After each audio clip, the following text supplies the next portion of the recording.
Pessoal, sejam bem-vindos à nossa aula de farmacognosia. Hoje nós iremos discutir a respeito da herborização e cultivo de plantas medicinais, bem como o processamento do material botânico para obtenção da matéria-prima vegetal, da droga vegetal. A matéria-prima vegetal, ela pode ser adquirida por uma de duas formas. Ou você coleta essa planta diretamente das fontes nativas, ou você cultiva, né? Você faz a domesticação daquela espécie medicinal em questão. A coleta das fontes nativas pode ser por extrativismo, que é a remoção direta da planta do ambiente natural de ocorrência dela, ou por uma exploração racional dos recursos naturais com manejo sustentado. O extrativismo, que é essa remoção direta da planta no seu hábitat natural, do seu ambiente natural de ocorrência, se ele ocorrer de forma desordenada, há o risco de diminuir as populações naturais e levar aquela espécie à extinção.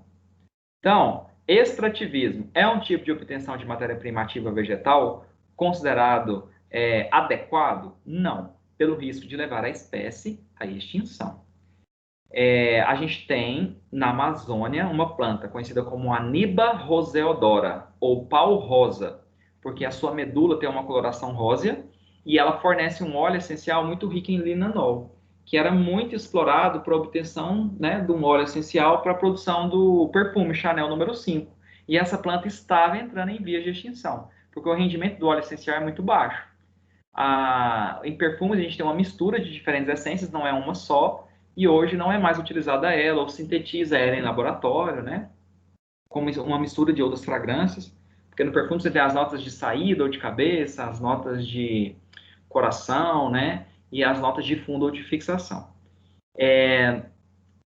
Plantas muito ricas em furanocumarinas, como é o caso do limão, né? Essas plantas que mancham em contato com a luz solar, e a raiz da mamacadela também, estava sendo muito utilizada no tratamento do vitiligo. Só que utilizar a raiz de uma planta é um problema, porque você tem que retirar o pé da planta toda para obter a raiz. Não é igual uma folha, que se você propicia a regeneração do órgão, né?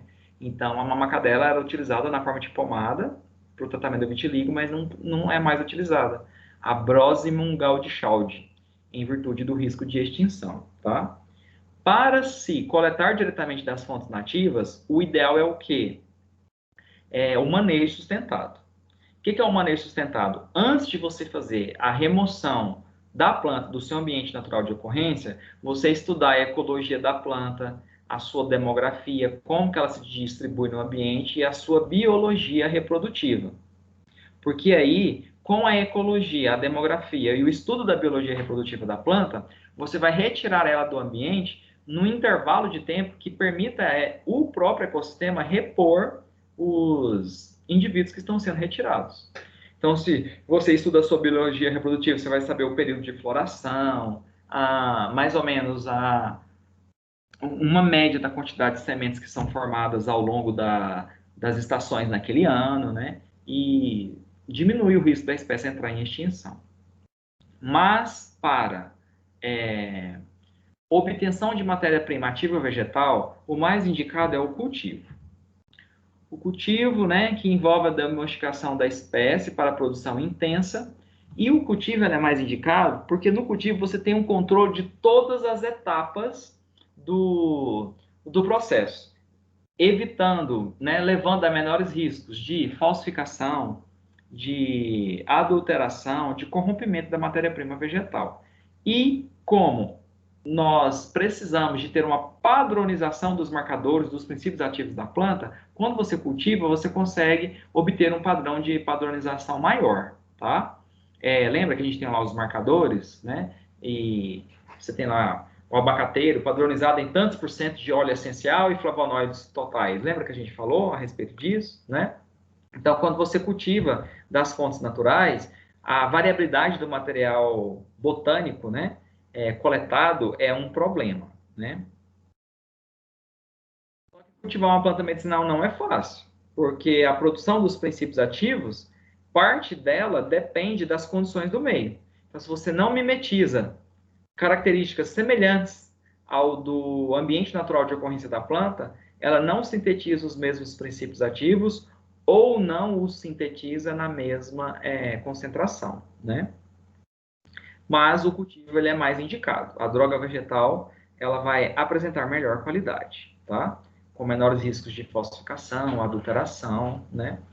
E o cultivo, gente, você pode trabalhar com uma espécie de um melhoramento genético, selecionando aquelas sementes das plantas que são possuidoras de características favoráveis. Então, aquelas mais resistentes a condições climáticas adversas, mais resistentes a ataque de pragas e insetos, aquelas que produzem princípios ativos em maior quantidade, né? Igual animais, lá você seleciona, por exemplo, os machos reprodutores, portadores de determinada característica, né, favorável entre os descendentes que você queira obter. Você pode selecionar também, no caso dos vegetais, para cultivá-los a partir apenas das sementes ou dessas variedades portadoras dessas características favoráveis, né? Olha lá, com maior capacidade de produção de princípio ativo, com maior resistência a condições climáticas desfavoráveis, maior resistência a pragas e parasitas. O cultivo ele pode ocorrer de duas formas, ou por propagação sexuada, em que há fusão de gametas, grão de pólen em óvulo, para produzir semente. Então, a propagação sexuada é aquela em que você vai ter a obtenção de novos indivíduos, de novos exemplares, por meio do cultivo de sementes, né? Porque a semente contém um embrião, e a semente veio, né, a partir da fecundação do grão de pólen no óvulo. O óvulo maduro e fecundado origina a semente. Então tem que ter troca, fusão de gametas para você obter as sementes, tá? Esse processo é o que ocorre naturalmente nos locais de ambiente natural de ocorrência da espécie. E ele, para a espécie, esse processo de reprodução sexuada ele é importante porque ele gera variabilidade genética, tá? Que são o surgimento de características que permite à planta melhor se adaptar ou explorar com mais eficiência o meio e propagar a sua espécie. No caso da obtenção da matéria-prima vegetal, essa vantagem já traria uma desvantagem, que seria a não padronização do material vegetal. E para trabalhar com fitoterápicos, se eu quero haver uma padronização da minha droga vegetal, a padronização da concentração de princípios ativos, quando eu cultivo essa planta por meio de reprodução sexuada, eu propicio a variabilidade genética. E aí eu acabo dificultando essa padronização, tá?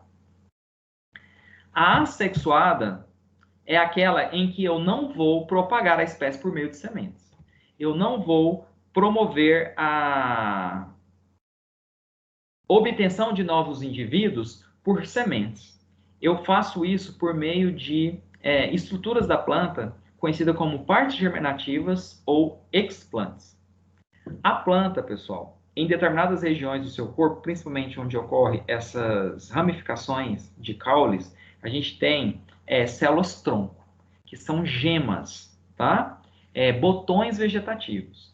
Essas gemas, esses botões vegetativos, são repletos de células-tronco, que elas originam qualquer outra parte do corpo da planta. Na batata, por exemplo, aquelas cicatrizes que a batata tem, aquelas depressões nela, você já viu que dependendo do tempo que elas ficam ali em prateleira de supermercado ou dentro da geladeira, ela começa a ter uma germinação, um crescimento ali a partir daquelas cicatrizes? É porque as plantas têm gemas, e a partir dessas gemas, elas são capazes de se propagar, originar partes do corpo daquela espécie sem que tenha ocorrido fusão de material genético, tá? Então você vai nessas regiões de botões vegetativos, de gemas repletas de células-tronco, transfere essas gemas, né, para um pequeno recipiente contendo um pó de enraizamento, que são nutrientes que induzem a multiplicação dessas células-tronco, retira ela desse pó de enraizamento e leva para pequenos recipientes contendo terra preparada com macro e micronutrientes, né, necessários para o crescimento e boa e bom desenvolvimento daquele brotinho daquela futura planta. O ideal é não fazer uso de adubos químicos, tá? Nem agrotóxicos, só adubos orgânicos mesmo. Terra enriquecida com compostos nitrogenados, né? E depois você transfere esses recipientes para um outro maior, vai regar com água de boa qualidade, nas características necessárias para o bom desenvolvimento daquela espécie, né? E você vai cobrir isso com uma cobertura de vidro, porque aí geralmente você vai tornar aquilo ali como se fosse uma mini estufa. Ela vai ser transparente à luz solar e opaca ao calor, né? Esse tipo de reprodução, o organismo que se origina por propagação assexuada, ele é um clone do organismo que o deu origem. Então, isso é uma vantagem na obtenção da matéria-prima vegetal, porque eu estou padronizando o meu material botânico, a espécie medicinal com a qual eu estou trabalhando. Mas para espécie, para a evolução dela em si, para ela explorar um ambiente natural de ocorrência dela, essa seria uma desvantagem, tá? Então, eu domestico aquela espécie, e aí é como se eu determinasse uma padronização de características que não a permitisse sofrer variabilidade genética. Se nos ecossistemas isso acontecer naturalmente, a planta ela diminui as condições de sobrevivência dela. Mas para o cultivo de plantas medicinais, essa propagação assexuada, essa padronização, ela é uma vantagem, tá? Ela é, na verdade, um objetivo a ser alcançado. Professor, como deve ser o local de plantio, de cultivo de uma espécie medicinal, levando em consideração que é mais indicado, né, para a obtenção da matéria-prima vegetal? Primeiro, não existe cultivo de planta medicinal sem você fazer um estudo do ambiente natural de ocorrência daquela espécie. Porque parte da produção dos princípios ativos não depende só da genética da planta, é uma resposta dela ao meio em que ela vive. Então, se ela vai produzir flavonoide, tanino, cumarina, saponina, óleos essenciais, se o ambiente de cultivo não for semelhante ao de ocorrência natural, ela pode não produzir algum desses princípios ativos ou os produzir em quantidade muito pequena, tá? Então, semelhante ao local de ocorrência natural da espécie. O local de cultivo ideal é que ele seja plano ou pouco inclinado. Por quê? Caso eu venha fazer o uso de maquinário agrícola, né, isso é favorecido por um ambiente plano e também para evitar um processo muito complicado que é a desagregação das partículas do solo, que é a erosão, tá?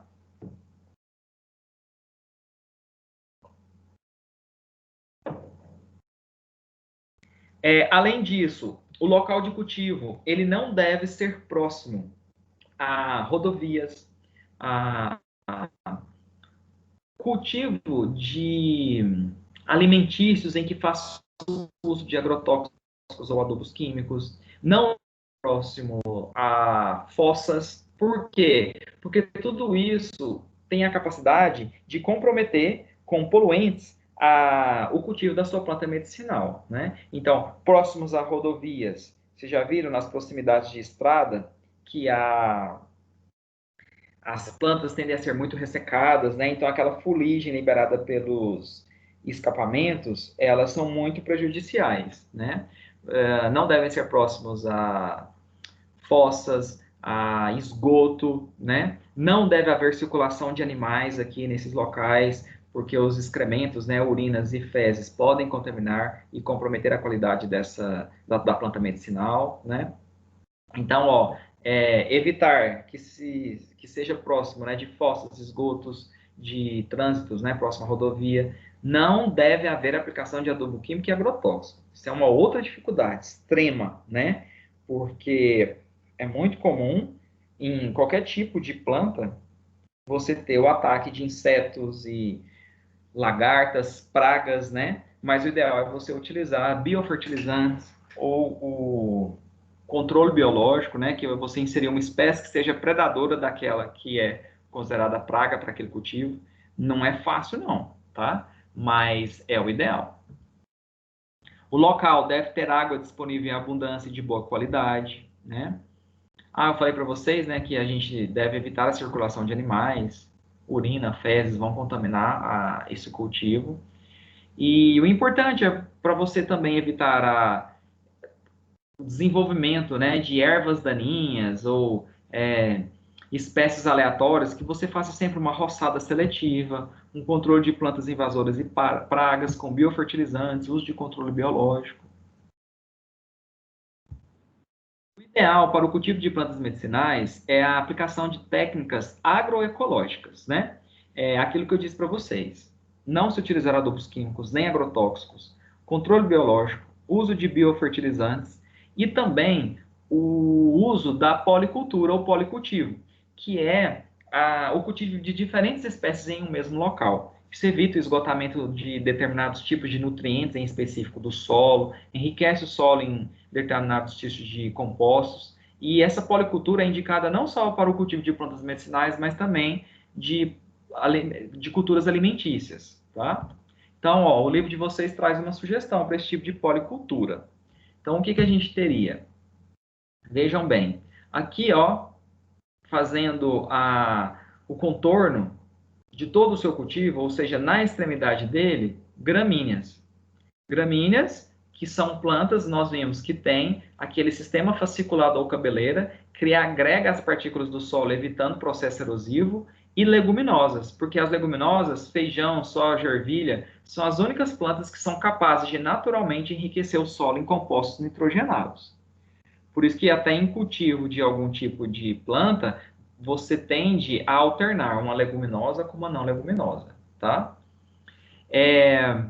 Aqui nessa região mediana, você teria barreiras de vento, que seriam plantas de porte mais elevado, né, separando os diferentes cultivos das plantas medicinais. Então, aqui você teria, né, os quadrantes, aqui, 4 quadrantes, você poderia cultivar 4 espécies diferentes, separadas por essas barreiras de vento, circundadas pelas gramíneas ou leguminosas, e ali, na região mediana, separando ela, espécies espontâneas, ou seja, aquelas que não são dotadas de propriedade medicinal, só como forma de separar mesmo os diferentes cultivos ali, né? E a espécie medicinal, aromática ou alimentícia, condimentar, seriam essas aqui, no interior dos quadrantes, né? Bom, pessoal, após o cultivo, eu vou passar, logicamente, se a planta já estiver no estágio de desenvolvimento adequado, para a coleta, para a colheita dessa planta medicinal.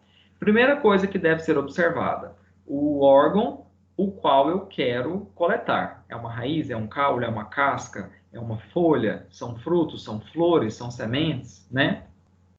O ideal é se fazer essa coleta com o tesouro adequado de poda, o podão, o instrumento de corte deve ser afiado, né? Evitando lesões violentas, compressões profundas, para permitir à planta formar tecido cicatricial que regenere aquele órgão. Você não vai coletar algumas folhas da planta e matar ela só porque você precisa daquelas folhas. Então, essa coleta deve ser feita de modo a permitir à planta formar tecido cicatricial e regenerar o órgão. Para a coleta, deve-se levar em consideração a idade da planta, a época da colheita, né? Se é no período mais chuvoso, mais seco, ou qual estação do ano, os princípios ativos são produzidos em maior quantidade, inclusive o período do dia. Porque há princípios ativos que vão atingir um pico máximo de concentração na parte da manhã, como é o caso dos óleos essenciais e dos alcaloides, ou na parte da tarde, como é o caso dos heterosídeos, que são aqueles princípios ativos ligados a açúcares, tá? Se você não souber para aquela espécie os princípios ativos e o horário melhor de coleta, a literatura preconiza entre 10 da manhã e 1 da tarde. Então, entre as 10 e as 13 horas. Na coleta, eu sempre devo dar preferência para plantas bem desenvolvidas, de aspecto sadio e livre de insetos. Não coletar próximos a locais sujos, poluídos, próximos a fossas, depósitos de lixo, estradas, lavouras, cemitérios. Isso quando eu vou coletar de fonte nativa, né? E se for uma área de cultivo, que também não seja próximo a esse tipo de ambiente. O instrumento de corte deve ser bem afiado, tesouro adequado de poda, evitar compressões violentas e lesões profundas, para evitar que haja contaminação dos tecidos internos por micro-organismos, para que a planta forme tecido cicatricial, regenere o órgão.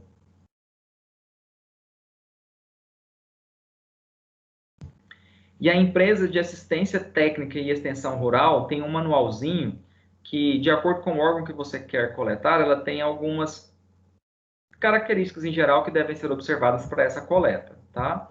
Então, primeiro, se você for coletar a folha e a planta inteira, o ideal é antes da floração. Por quê? Porque no período de floração, a planta está canalizando o metabolismo dela para o processo reprodutivo. Então, ela diminui a síntese dos princípios ativos, tá? Flor, quando elas estiverem bem abertas, não botões florais, mas aquelas bem desenvolvidas. Frutos, se for fruto verde, ele basicamente vai ter tanino apenas. Aquela sensação de aperto na boca, né? Então, eles têm que estar bastante maduros. As sementes bem desenvolvidas, cascas e raízes no outono ou início do inverno. E aqui, né, no Brasil, a gente ainda não tem essas estações do ano muito bem delimitadas, mas em períodos de de temperaturas mais amenas, porque a casca, a raiz, elas são isolantes térmicos. E aí, quanto menor tiver a temperatura, mais desenvolvida ela vai estar, evitando que a planta passe por um processo de hipotermia, né, de morte dos tecidos internos por baixa temperatura. Após cultivar e coletar a planta, ela precisa ser seca para se transformar em droga vegetal.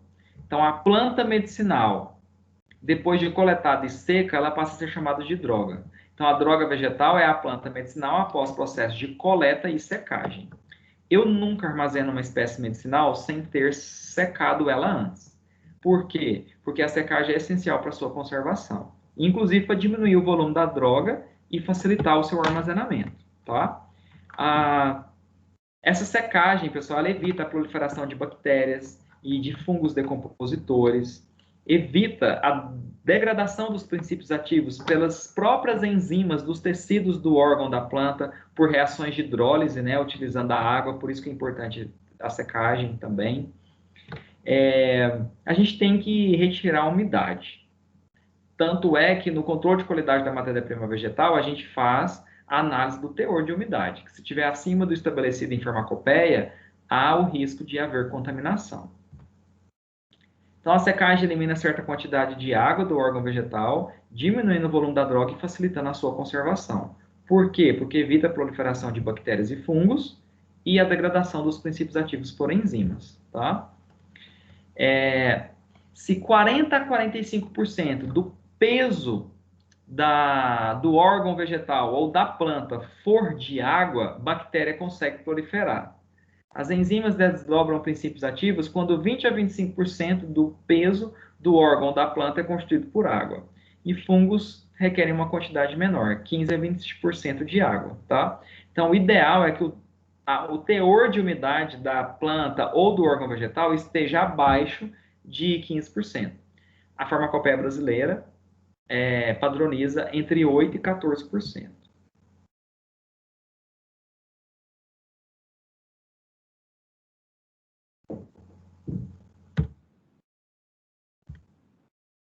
A secagem desse material vegetal pode ser realizada de diferentes formas.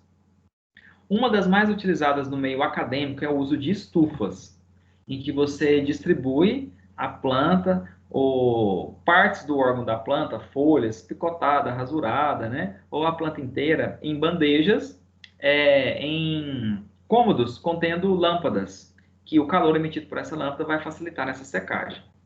Existem estufas também, que são constituídas por um caixote, né, de madeira com um estrado, tipo aqueles de cama, lá de baixo lâmpadas ligadas e as plantas às quais você queira secar em prensas de madeira entre folhas de jornal.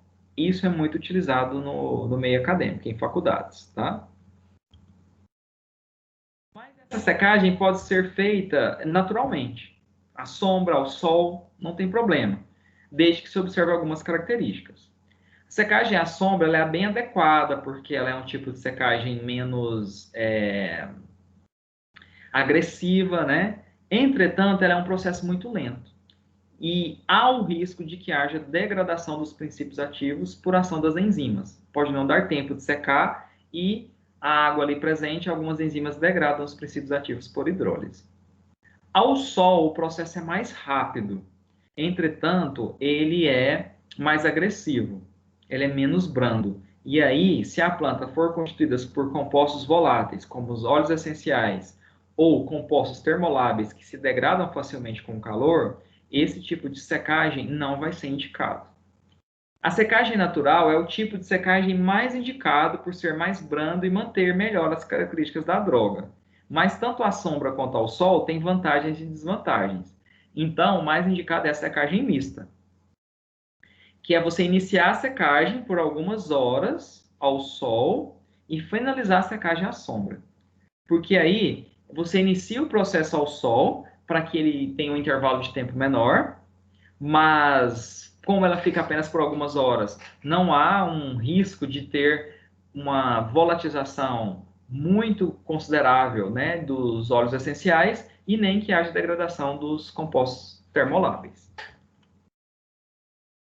E quando você finalizar a sombra, isso vai ser o intervalo de tempo necessário para que não haja desdobramento dos princípios ativos por enzima, porque como iniciou ao sol, eu não vou precisar de passar por um processo de secagem à sombra muito maior. Como eu disse, ele é um processo mais brando, menos agressivo e mais adequado à obtenção da droga. Mas esse processo de secagem pode ser feito artificialmente? Pode, utilizando câmara com circulação forçada de ar, por exemplo, que é como se fosse uma secagem à sombra com vento intenso, tá? Então aqui é ligado uma hélice que faz passar um vento intenso sobre o material botânico que está nessas grades, né? Mas no caso de compostos termoláveis, esse não é o tipo de equipamento indicado. Compostos termoláveis não, compostos voláteis não é o tipo de equipamento mais indicado, porque esse vento intenso pode levar à evaporação dos óleos essenciais. As estufas utilizadas em microbiologia podem ser utilizadas para secagem de material botânico, desde que não ultrapassem a temperatura de 40 graus. Esse tipo de secagem tem uma certa analogia com a secagem ao sol, mas é algo artificial, né? É bastante adequado também se utilizar liofilizadores, que é muito utilizado também para a retirada de água de alimentos, né? A gente tem os liofilizadores laboratoriais e aqueles industriais, que são de grande porte, que realiza em uma grande quantidade de produtos, né? O que um liofilizador faz? A baixa pressão e temperatura, ele congela a água da planta ou do alimento e depois, com o aumento gradual da temperatura, ela promove a sublimação da água que foi congelada, que é a passagem da água para o estado gasoso, sem passar pelo estado líquido. E a maior parte das reações de hidrólise ou que propicia proliferação de bactéria, fungo, é a água na forma líquida. Então, por isso que o liofilizador é muito utilizado pela indústria de alimentos também, tá? Então, sob baixa pressão e baixa temperatura, você faz a sublimação da água congelada sem ocorrer perda das propriedades. Plantas ricas em taninos, compostos fenólicos, né? Esse é o tipo de secagem mais indicado para não ter risco de haver degradação dos princípios ativos.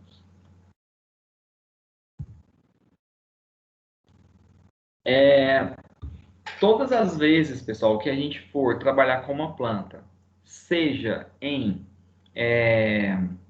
um projeto de iniciação científica, um TCC, uma dissertação de mestrado, uma tese de doutorado, ou um próprio laboratório que está desenvolvendo um fitoterápico, eu tenho que fazer uma deposição da espécie testemunha em um herbário na forma de essicata. Herbário são representantes desidratados de espécies vegetais. O viveiro são representantes frescos, in natura, tá? O que é a essicata? Você vai coletar um ramo caulinar, um ápice do ramo caulinar, de mais ou menos 20 centímetros, contendo folha, flor e ou fruto. Folha e flor não pode faltar, tá? Anote todas as características que você observar dessa planta ali no ambiente. Como você está coletando só o ápice do caule, né? O porte dela, os tipos de flor, tipo de fruto, o local de ocorrência, inclusive as coordenadas geográficas. O ideal é você levar um GPS, latitude e longitude, a ocorrência concomitante ou não de outras espécies ali no local aonde essa planta foi coletada, tá? Todas essas informações é importante. Se você viu a presença de espinhos no caule daquela planta ou não. E aí, pessoal, você vai levar esse ramo de mais ou menos de 20 centímetros do ápice caulinar para secar. Nesse caso aqui, o tipo de secagem mais indicado é em estufa. Aquela estufa lá, o caixote de madeira com as lâmpadas. Isso aqui, ó. Utilizando também prensas de madeira. Essa aqui, tá? Então, geralmente isso aqui, ó, é para produção de essicata, que não é a planta inteira, né?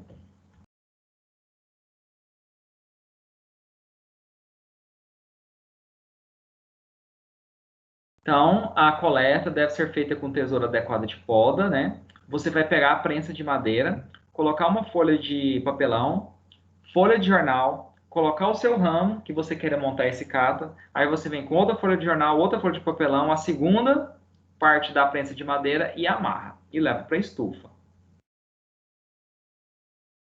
Olha lá, a prensa de madeira, a folha de papelão, folha de jornal, o ramo caulinar para secagem para produzir esse cata, outra folha de jornal, outra metade da folha de papelão, a segunda metade da prensa de madeira e amarra. Aí leva para a estufa.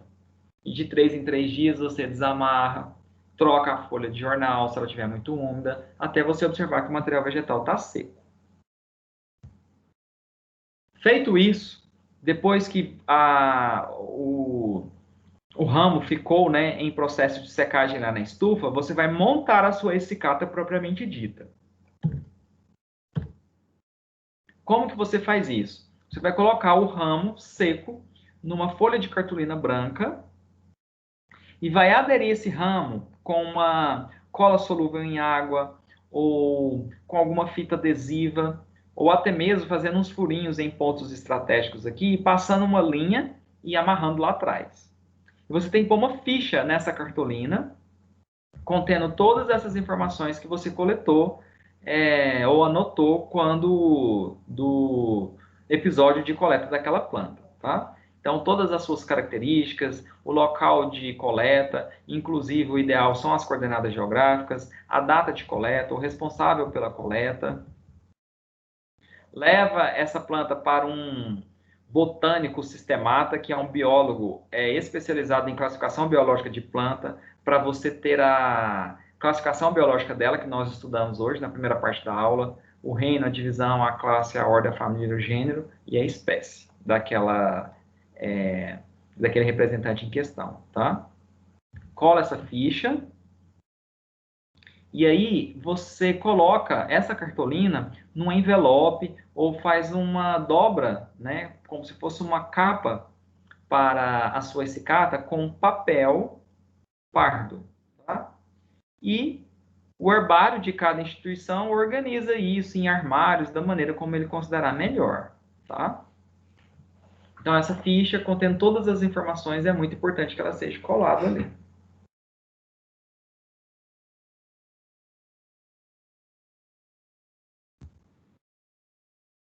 Então, um exemplo de uma essicata em que o ramo está na cartolina, né, com um barbante ou com linha. Então você faz 2 furinhos aqui, passa o barbante e amarra lá atrás. Mas pode ser com cola solúvel em água, tá? A ficha. E olha aqui, pessoal. Para você fazer a deposição da espécie testemunha da essicata em algum herbário, ela recebe um número de registro, que a gente chama de tombo, tá? Da universidade ou da instituição aonde ela foi depositada. Então, você pode acessar o herbário das universidades, que lá vai ter a espécie e o número de tombo dela, o número de registro com o qual ela foi depositada. Então, por exemplo, o herbário da UNB, aí você quer procurar uma determinada espécie, você sabe o número do tombo dela. E aí, quando você vai lá no herbário, você já pode chegar com esse número de tombo, que vai estar organizado de acordo com o número, e eles vão te mostrar esse cato daquela planta que você queira ver. Ela fica disponível para consulta mesmo, tá? A espécie que eu trabalhei no mestrado é a Justicia pectoralis. Ela recebeu um número de tombo HUEG, porque foi na Estadual de Goiás que eu depositei, aqui em Anápolis. Então, H, né, é herbário, o EG da Universidade Estadual de Goiás, aí depois vem o número. Era 10.200 e alguma coisa, se não me engano. Justiça pectoralis, a espécie, que eu trabalhei no mestrado. E aí, dependendo da universidade, ela vai colocar isso, né? Em ficheiros, em armários, a maneira como ela quiser organizar.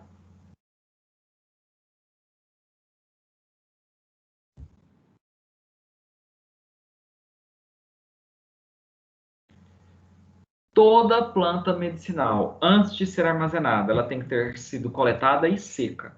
E algumas, elas precisam passar por um processo adicional. Esse processo ele não é obrigatório, a secagem é. Ele é um processo que pode comprometer a qualidade dos princípios ativos, mas por vezes é necessário, no caso de plantas em que a água remanescente ainda é possível de degradar os princípios ativos por meio de reações de hidrólise com enzimas, e a secagem não é o suficiente, tá? E aí a gente tem que fazer um processo complementar chamado de estabilização, quando a secagem não for o quê? Suficiente. É um processo complementar, adicional, violento, tá? E ele só deve ser utilizado quando se tem a real necessidade. A gente faz a estabilização utilizando estufa, né? Vocês lembram que a gente pode fazer a secagem utilizando a estufa, mas na secagem a gente aquece a no máximo 40 graus.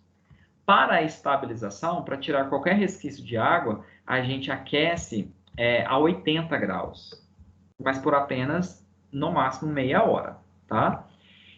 Por exemplo, pessoal, as drogas cardiotônicas, que são os heterosídeos cardioativos, digoxina, digitoxina, ou abaína, né, que são plantas que aumentam a força de... São drogas, princípios ativos que aumentam a força de contratilidade do coração. Tem uma parte da molécula que ela é formada por uma cadeia de açúcar, em média umas 3 moléculas de glicose. E se não fizer a estabilização da folha da planta, que é o que contém esses princípios ativos, e só seca, as enzimas da própria planta degradam essa cadeia de açúcar, que compromete características farmacocinéticas e, inclusive, a atividade farmacológica do princípio ativo, tá? Existem também aparelhos estabilizadores que utilizam álcool, tá? Etanol, para retirada da água da planta.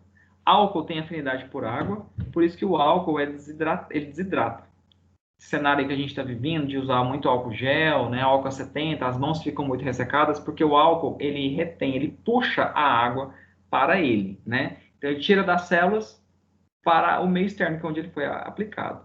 E aqui no caso esses aparelhos, eles passam álcool sobre a planta e o álcool acaba arrastando esse restante de água, né? Mas o mais utilizado são estufas, porque não é todo laboratório de qualquer faculdade, né, que vai ter esse tipo de aparelho de estabilização, tá? Coletor. Primeiro, né, cultivou, coletou, secou, se necessário, estabilizou. Agora a gente vai o quê? Armazenar a nossa droga vegetal, né? As farmacopeias proíbem o uso de drogas vegetais que tenham sido armazenadas por mais de um ano. Existem algumas pequenas exceções, como a cáscara sagrada, que tem muita antraquinona, que é um laxante extremamente irritativo, e você acaba diminuindo essa irritação quanto mais tempo ela for armazenada. Mas é um dos únicos exemplos, a única exceção, tá? O ambiente de armazenamento ele deve ser limpo, seco. O ideal seria uma temperatura a no máximo 15 graus. Isso é difícil, nem sempre se consegue, né? O ambiente tem que ser seco, porque se eu submeter a planta a um processo de secagem, se ele for úmido, ela vai absorver água, né? Os depósitos para armazenamento devem ser de alvenaria e materiais incombustíveis, como aço, ferro.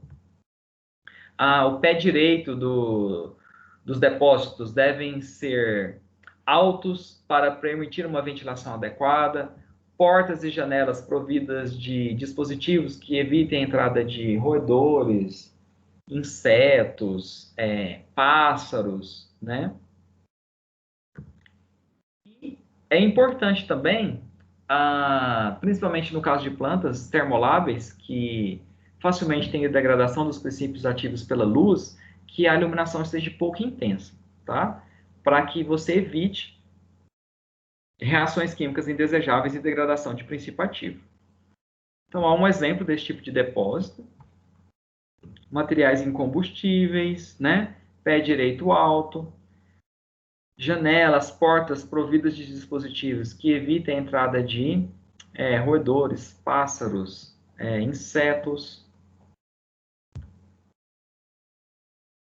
Bom, esse é o depósito por armazenamento. E a embalagem, né, em que a droga vegetal vai ser armazenada? Deve ser num tipo de embalagem que não promova a reação da embalagem com os princípios ativos da planta. Porque tem algumas embalagens de vidro, alguns tipos de plástico, tá? Que os princípios ativos reagem com esses materiais. Então, por exemplo, óleo essencial, os óleos de um modo geral, os óleos fixos, atacam embalagem plástica. Ácido orgânico reage com embalagem metálica. É o que a gente chama de lixiviação. A reação entre o material de embalagem e a droga, tá? O mais indicado são sacos plásticos de polietileno. Muito utilizado para armazenamento de chás, por exemplo, tá? Então, esses sacos de polietileno, esse material, ele é atóxico, ele é leve, ele é de baixo custo, ele é quimicamente inerte, tá? Ele não reage com os princípios ativos de plantas medicinais. Então, é o tipo de material para embalagem mais indicado. Olha lá, tóxico, leve, de baixo custo, quimicamente inerte. E o ideal é para ainda proteger essa matéria-prima da iluminação, usar saco duplo. Então, você usa um saco plástico de polietileno envolto por um saco de papelão. Assim, ó. O saco plástico de polietileno, né? Envolto por um saco de papelão. Aí, esse é o mais indicado, tá?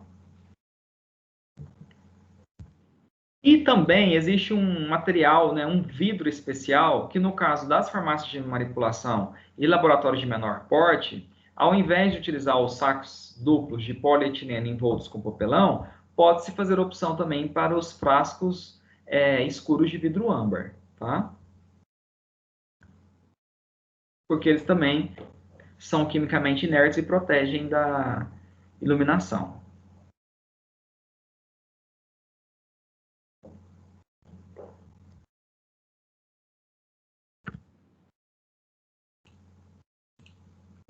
Dúvidas, curiosidades, questionamentos, perguntas?